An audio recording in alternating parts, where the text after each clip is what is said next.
Hi guys, I've gone on a New Year's Day walk in the park because it's so wonderfully sunny outside, as you can see. And I thought it would be nice if I took you with me today and on another walk, a longer walk that I have planned for tomorrow, and talked to you a bit about the reading that I've planned for the beginning of the year, to kick in 2021 the right way. So I found a quiet corner, relatively quiet. There's a woodpecker in the background, but I don't think you will be able to hear it. And there's a freight train coming in, but it's relatively quiet. At least there are no people around. And I thought I'd talk to you a bit about nonfiction today. So 2020 has been, or was, an awful year for me for nonfiction. I read some and it was all quite bad, and that put me off nonfiction for almost the entire year. And that's kind of sad because I really enjoy reading nonfiction for pleasure. I mean, I read nonfiction for work all the time, but I also enjoy reading it for pleasure about topics that I'm interested in. So I thought it was high time to revive my nonfiction game, and for me, there usually is no better way to do that than with nature writing and topics all around and in the outdoors. So it seemed really fitting to talk about these books during my New Year's Day walk outside. So I've selected 3 books to show you today, and I've technically started reading all of them, although I only read a token 3 pages in each of them. So my first book is Ring the Hill by Tom Cox. Tom Cox lives in the south of England and he moves house a lot and then talks about the places where he lives and where he's moved, the geography of the place and the nature, but also the history and folklore and kind of interesting trivia about the places and their history. I imagine that this is going to be a very eclectic selection of trivia about these places, and I'm curious to see what it is that holds them all together, other than Tom Cox, the person, obviously. And my second pick is Feet in the Clouds by Richard Askwith. This is a history of fell running. Fell is the term for a mountain and a mountain slope in the north of England in particular. I think a lot of this book is about athletes and places in the Lake District, but there's also going to be a lot of Scotland in this. As you can see, this is almost certainly not the Lake District. I've never done any real mountain running, not like this, but I'm fascinated with the sport.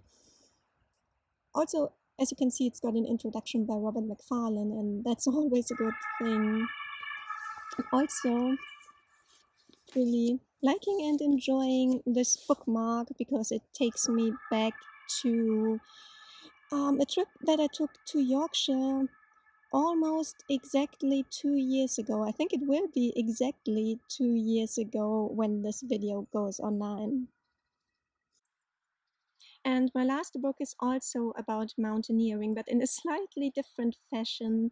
The Last Season by Eric Blehm is a biography of Randy Morgenson, a famous mountain ranger and a national park ranger who worked as a ranger and in mountain rescue in California. I'm not sure exactly which national park it was, if it was Yosemite or one of the adjacent ones or different ones in different decades.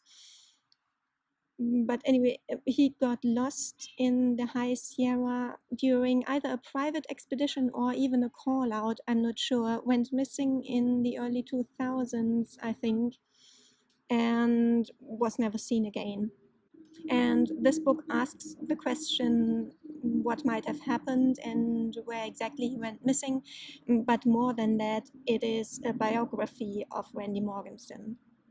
Mountain rescue is also a topic of great interest to me, so this book joins the triad. So these are the 3 books that I hope will break my nonfiction reading slump. I'm going to work through them very slowly in the next few weeks and keep you updated, or wrap them up all 3 together once I've gone through all of them. So that's it for New Year's Day / nonfiction day. I will see you again tomorrow in a somewhat quieter place, I hope. Bye.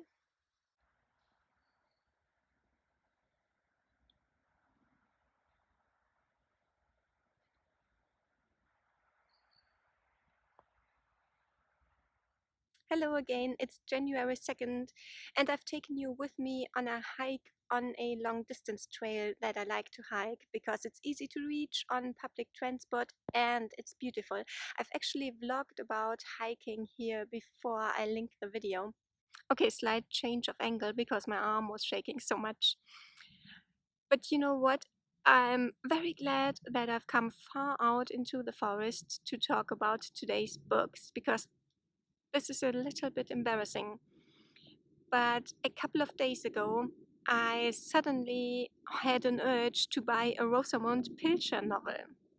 Not just any Rosamund Pilcher novel, though, but a very specific one called Winter Solstice. Um, I've got it on Kindle, and I'd show you the cover, but it doesn't actually show the cover, the Kindle. I think it's because I'm not online. But the cover is actually beautiful. I'll insert a picture. And the description sounded just perfect for my first read of the year and just perfect for how I want my life to go in 2021.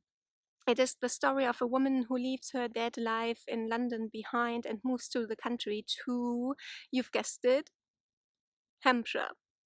Ha! You thought it was going to be Cornwall, didn't you? But you know what? At about the 6% mark, our heroine actually goes on a holiday in Cornwall because you can't have a Rosamund Pilcher novel without Cornwall. I guess her fans would riot. But she moves to Hampshire and there befriends a man, and after a while, disaster strikes and he is evicted out of his house. And apparently, they it's kind of the last straw, and they have no interest in staying in the village anymore and instead move to Scotland, and there kind of move in together with a few other people who have fled their homes or have had to flee from somewhere or someone and have made their way to Scotland as well. And it almost sounds like they're establishing some sort of a commune there. So it sounded lovely, but the thing is that our heroine isn't, as I had initially thought, my age. She is in her 60s, which of course isn't a problem per se, but it means that at the beginning of the stories, she is in a situation that's very different to mine, and I was looking specifically to somebody that I could relate to very immediately and in very specific ways. So I'm not sure if it is the right book for me at the moment. And so I've selected a second book and taken it with me on my hike, The Offing by Benjamin Myers. This is about a young man in the aftermath of World War II. He wasn't in the war, he was too young. I think he's 16 in the early 50s, I think, is when the book starts, or maybe it's even the late 40s. I've only read a few pages so far. But he is from Durham or County Durham and is not at all looking forward to spending his life as a coal miner like his father and his grandfather before him, because he doesn't do well in confined spaces. He needs wide open space around him, and therefore he just sets out on a journey on foot through the country, just taking on jobs wherever he can find them, on farms for the most part, because most farms are short of manpower after the war. And I think he'll eventually end up living for a while with an elderly woman or a woman in late middle age. And it's not a love story, it's not a romance, at least as far as I know. It's a friendship story, a very unlikely friendship story in the country with a lot of nature writing in it. So this is obviously not exactly applicable to my situation either, but it just sounds so nice. I'm not sure if it is the right book to read on a chilly winter's day, but we shall see. So I'd be grateful for recommendations for books about living in the country, moving to the country, but it would have to be realistic depictions of small town life. For instance, last year I read Melissa Harrison's At Hawthorn Time, which is about what country life means for different people, what it is like for different people, if there can be community. And it was a very good, very realistic depiction, and the characters were extremely realistic and sympathetic. However, they weren't all that interesting, and nothing much happened in the book. So I liked it, but it wasn't a very riveting or absorbing read. So I guess I'd like to have something with a little more story to it. I was going to say a bit more of a punch, but it actually does pack a punch in the end.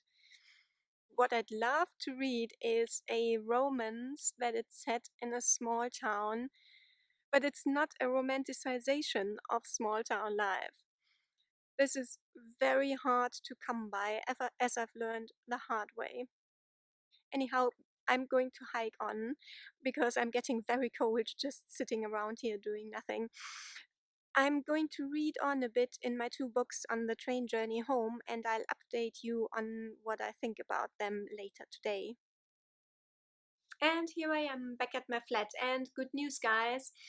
I seem to have dodged the middle age after all, at least for now, because I did not get on with the Rosamund Pilcher novel.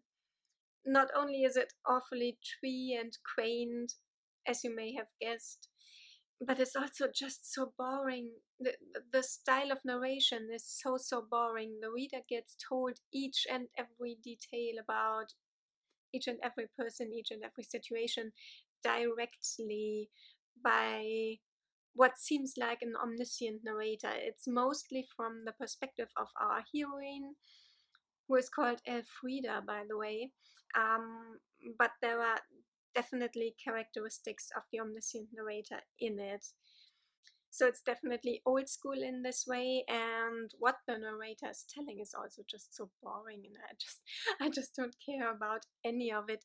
I think I might leaf through it. It's a Kindle edition, of course, but I'll just quickly leaf through it and see how the story unfolds, because I'm a little bit curious about the Scottish commune, but I don't think I'm going to read it all that attentively.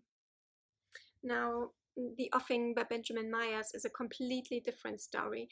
This is written so beautifully. It's extremely lyrical, almost, but not quite too lyrical. Now, you may remember I told you earlier that it is the story of a 16-year-old boy. However, it is narrated in the first person from a much older, much more educated version of him, a version who is much more skilled in the fine arts and in lyrical writing, but also lyrical thinking. So the style is plausible, even though we are talking about a 16-year-old boy from a working class family from Durham in 1950 who hasn't seen a lot and who hasn't been exposed to a lot of original and lyrical thinking so far, which is going to change, is already about to change. I haven't quite decided if I'm going to continue right away with this, because I feel like it's almost wasted on a winter weekend. I feel like I'd be able to appreciate it much more on a warm and sunny spring or summer day. However, I started reading this on a train when it was cold, so who knows, maybe when I'm in bed with my blanket, it will work for me after all.